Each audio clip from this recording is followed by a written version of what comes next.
Ducati terpuruk di MotoGP Thailand 2026. Marc Marquez minta tim jangan panik. Untuk pertama kalinya dalam hampir 5 musim terakhir, warna merah tak terlihat di podium. Dominasi panjang itu runtuh di bawah langit panas Thailand, meninggalkan tanda tanya besar. Apakah era superioritas Ducati mulai retak? Di tengah badai spekulasi, sang juara bertahan Marc Marquez justru berdiri paling tenang dan mengirim pesan tegas ke garasi merah, jangan panik. Balapan utama MotoGP Thailand 2026 di Chang International Circuit, Minggu 1 Maret 2026, menjadi momen yang tak akan mudah dilupakan oleh kubu Ducati Lenovo Team. Untuk pertama kalinya sejak GP Inggris 2021, pabrikan asal Borgo Panigale gagal menempatkan satupun pembalapnya di podium. Rangkaian luar biasa 88 balapan beruntun dengan raihan podium resmi terhenti. Sebuah rekor konsistensi yang selama ini menjadi simbol superioritas teknis Desmos edisi. Ironisnya, kemerosotan itu terjadi hanya sepekan setelah Ducati tampil dominan dalam tes resmi di sirkuit yang sama. Kontras performa ini memunculkan kebingungan internal. Bahkan manajer tim Davide Tardozzi secara terbuka mengakui bahwa tim masih berupaya memahami akar persoalan yang menyebabkan performa mereka merosot drastis dalam kondisi balapan sesungguhnya. Sementara itu, rival justru berpesta. Aprilia Racing merayakan kemenangan melalui Marco Bezzecchi, mempertegas bahwa peta persaingan musim 2026 tidak lagi satu arah. Ducati yang selama beberapa musim terakhir identik dengan kedalaman grid dan fleksibilitas setup, mendadak terlihat rapuh. Di tengah situasi sulit itu, Marc Marquez sebenarnya sempat membuka peluang menyelamatkan reputasi tim. Memulai balapan dengan pendekatan konservatif demi menjaga kondisi bahunya yang belum sepenuhnya pulih, ia memilih tidak terlibat duel agresif di fase awal. Strategi itu membuatnya sempat tercecer dari rombongan depan. Namun memasuki 10 lap terakhir, grafik kecepatannya meningkat signifikan. Telemetri internal menunjukkan Marquez mulai menemukan ritme, terutama saat fase pengereman keras dan akselerasi keluar tikungan lambat, dua sektor krusial di Buriram. Dengan pengalaman dan insting balapnya, ia perlahan memangkas jarak dan kembali masuk perhitungan perebutan podium. Drama kemudian terjadi di lap ke-21. Roda belakang mengalami kegagalan fatal yang memaksa Marquez menghentikan ambisinya. Ia merasakan sesuatu yang tidak normal, sebelum akhirnya menyadari bahwa pelek mengalami kerusakan parah. Sangat aneh karena peleknya sampai rusak total. Saya merasa beruntung tidak mengalami high side yang parah, ungkap Marquez dalam keterangannya. Dalam konteks teknis MotoGP modern, kerusakan pada pelek belakang bisa menjadi situasi beresiko tinggi. Pada kecepatan lebih dari 300 km per jam, kehilangan tekanan atau deformasi struktur roda dapat memicu high side hebat akibat perubahan mendadak pada traksi. Fakta bahwa Marquez mampu menjaga motor tetap tegak menunjukkan refleks dan kontrol luar biasa di situasi kritis. Marc Marquez menolak menyederhanakan insiden sebagai kegagalan tunggal.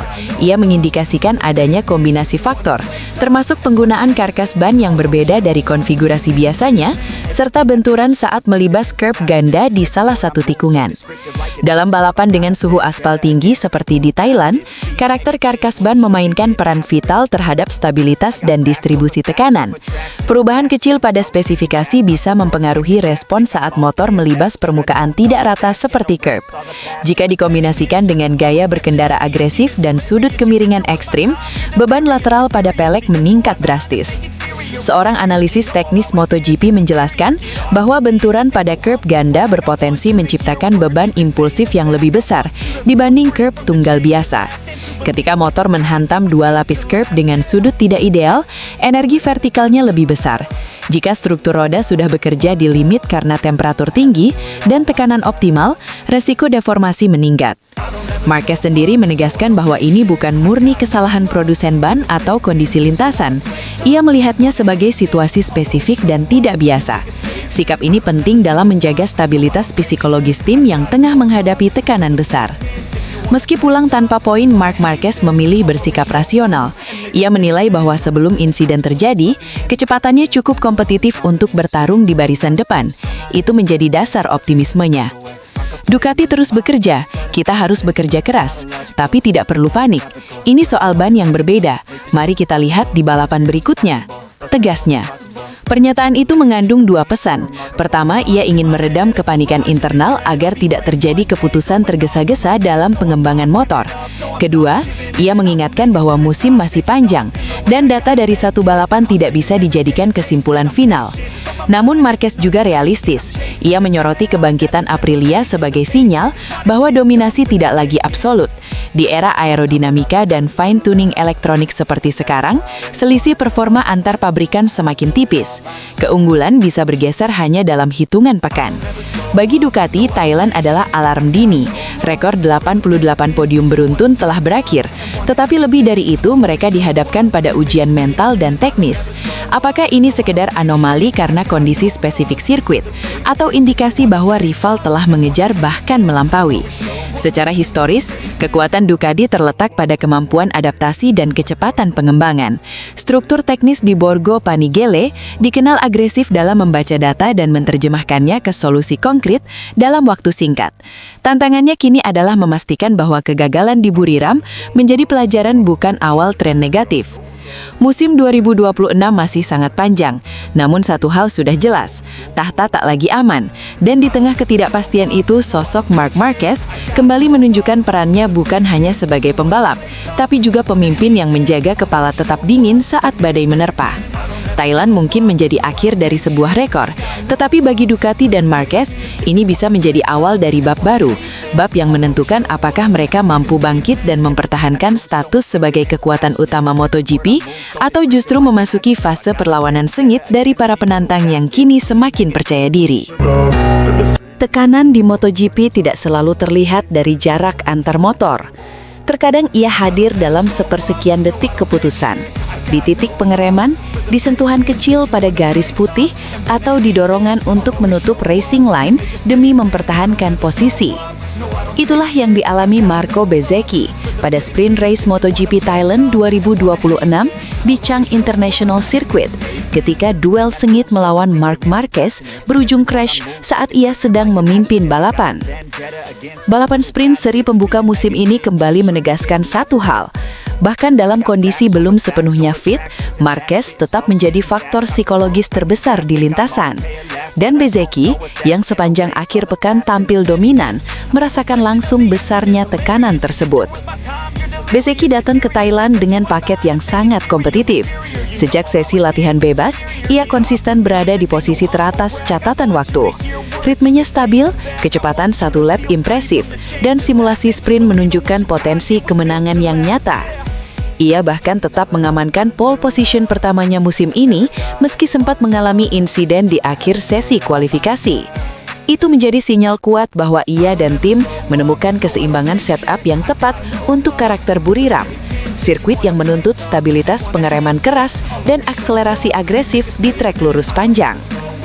Dalam sprint 13 lap yang sangat intens, start Bezzecchi terbilang solid. Namun sejak lap 1, tekanan sudah terasa.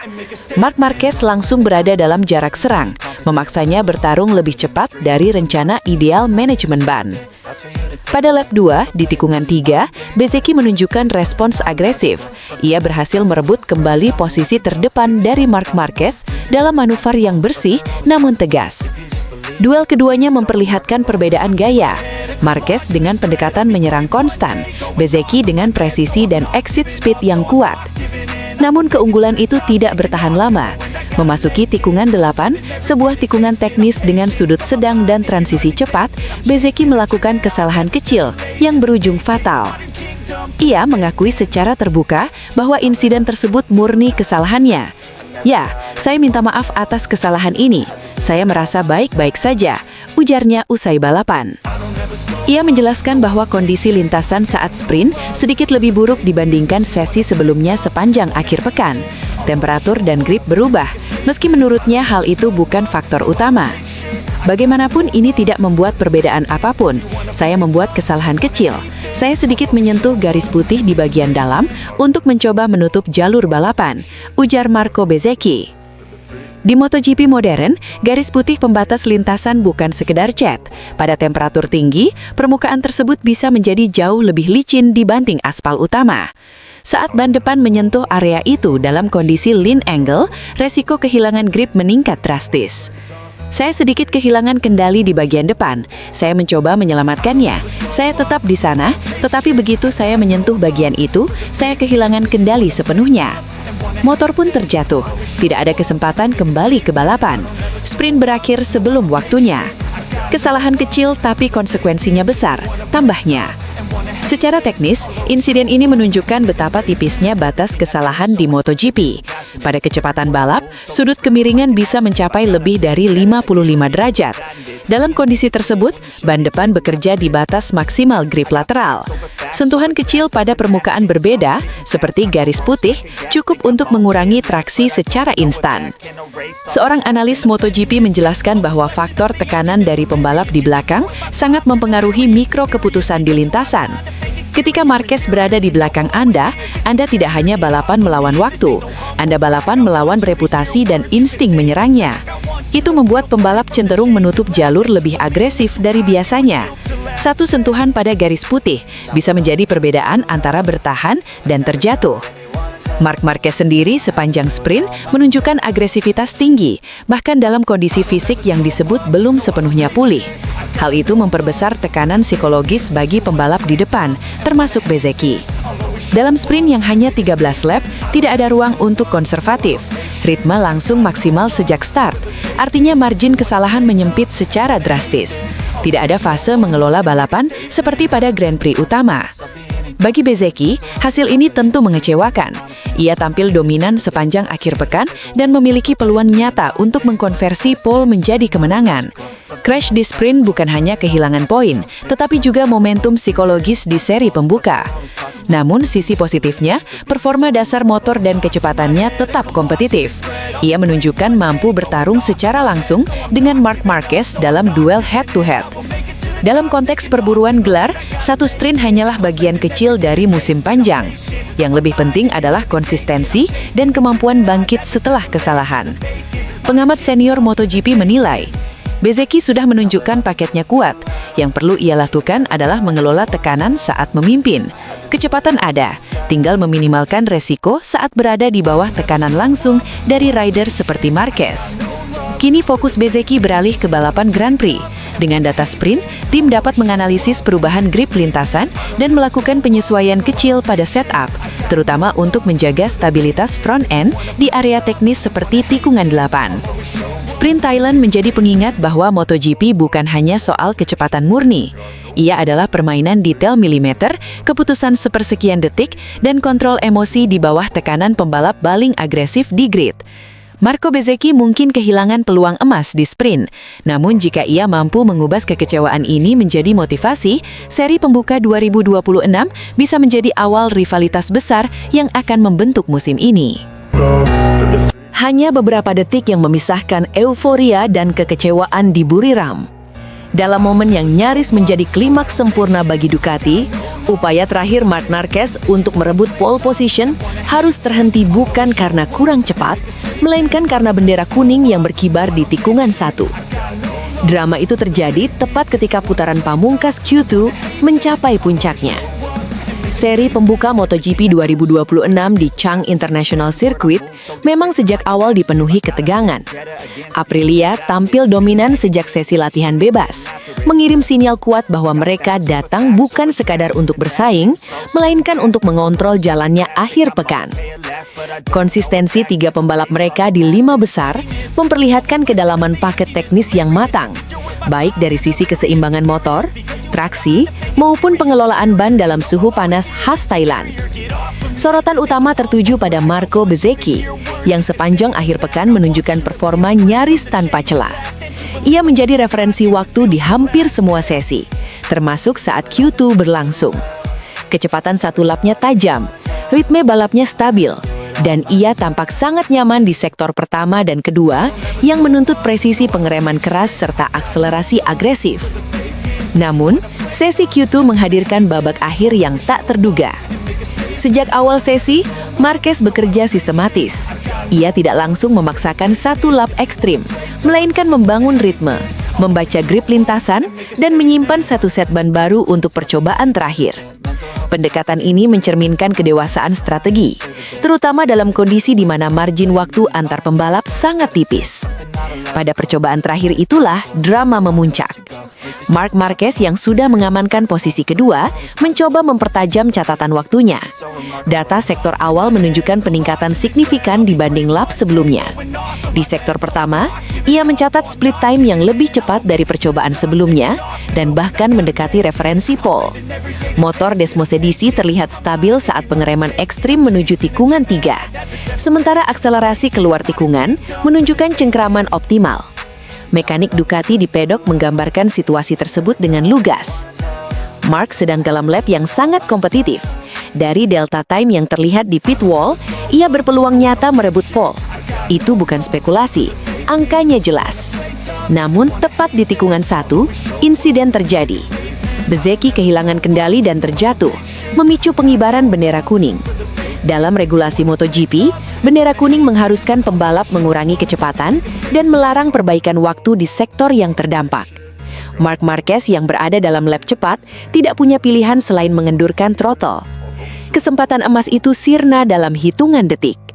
Bagi Ducati, momen tersebut terasa pahit. General Manager Ducati Corse Luigi Dall'Igna tidak menyembunyikan rasa kecewanya. Meski tetap menjaga profesionalisme di depan publik, ekspresi di pit wall menunjukkan frustasi yang wajar. Dalam kualifikasi, setiap detail menentukan. Kami tahu Marc memiliki potensi untuk lebih cepat di lap terakhirnya, ujar seorang sumber internal tim yang dekat dengan manajemen. Tetapi balapan seperti ini memang tidak pernah bisa diprediksi. Kekecewaan itu bukan tanpa adar. Pole position di Buriram memiliki nilai strategis tinggi. Trek ini memiliki lintasan lurus panjang sebelum tikungan 1, yang sering menjadi titik krusial dalam perebutan posisi pada lap pembuka. Start dari posisi terdepan memungkinkan pembalap mengontrol racing line dan menghindari resiko insiden di tikungan awal. Namun, di sisi lain, posisi kedua tetap merupakan hasil solid, terutama mengingat dominasi Aprilia sepanjang akhir pekan. Dari perspektif teknis, Ducati menunjukkan bahwa mereka mampu menandingi kecepatan satu lap Aprilia, meski secara kolektif rival mereka tampak lebih konsisten. Seorang pengamat MotoGP menjelaskan konteksnya secara lebih luas. Aprilia saat ini unggul dalam stabilitas mid-corner dan transisi arah cepat. Tetapi Ducati dengan Marc Marquez masih memiliki kekuatan di fase pengereman agresif dan duel jarak dekat. Dalam sprint race, itu bisa menjadi pembeda. Insiden crash Bezzecchi juga menambah lapisan kompleksitas. Di satu sisi, ia tetap mengamankan pole position. Di sisi lain, insiden tersebut mengingatkan bahwa batas performa yang ditekan terlalu jauh selalu bawa resiko. Bagi Marc Marquez, momen ini memperlihatkan dua hal sekaligus, kecepatan murni yang kompetitif dan ketenangan dalam menerima situasi di luar kendali. Alih-alih menunjukkan frustasi berlebihan, ia kembali ke pit dengan sikap terkendali, berdiskusi dengan teknisi, dan fokus pada persiapan sprint race. Dall'Igna pun menyadari bahwa kualifikasi hanyalah satu bagian dari keseluruhan akhir pekan. Di MotoGP, Anda bisa sangat cepat hari ini dan kesulitan besok, atau sebaliknya, ujar analis yang mengikuti perkembangan tim. Posisi kedua tetap memberi peluang nyata untuk menang. Kini fokus beralih ke balapan. Dengan jarak sprint yang lebih pendek, agresivitas Marc Marquez di lap awal bisa menjadi senjata utama. Sementara pada balapan utama, manajemen ban dan konsistensi akan menentukan apakah Ducati mampu mematahkan dominasi Aprilia. Drama Q2 di Buriram menjadi pengingat bahwa MotoGP bukan sekadar soal siapa yang tercepat, tetapi juga siapa yang mampu bertahan dalam situasi tak terduga. Bendera kuning mungkin menghentikan lap terbaik Marc Marquez, tetapi pertarungan sesungguhnya baru saja mulai. Dan jika akhir pekan ini sudah menghadirkan ketegangan sedemikian rupa di sesi kualifikasi, maka balapan utama berpotensi menjadi salah satu duel pembuka musim yang paling intens dalam beberapa tahun terakhir. Buriram belum menggelar balapan. Lampu start bahkan belum menyala. Tetapi satu pesan sudah menggema keras dari pedok Thailand. Peta kekuatan MotoGP 2026 tidak lagi sesederhana Ducati di depan dan yang lain mengejar. Di hari terakhir tes pramusim jelang seri pembuka MotoGP Thailand, Aprilia Racing tampil dominan dan mengirim sinyal serius kepada seluruh rival, terutama Ducati Lenovo Team. Pabrikan asal Noale itu menutup sesi dengan posisi 1-2 melalui Marco Bezzecchi dan rookie sensasional Ayo Ogura. Di pit wall, sosok yang paling terlihat puas tentu saja adalah CEO mereka, Massimo Rivola. Setelah beberapa musim membangun fondasi teknis dan struktur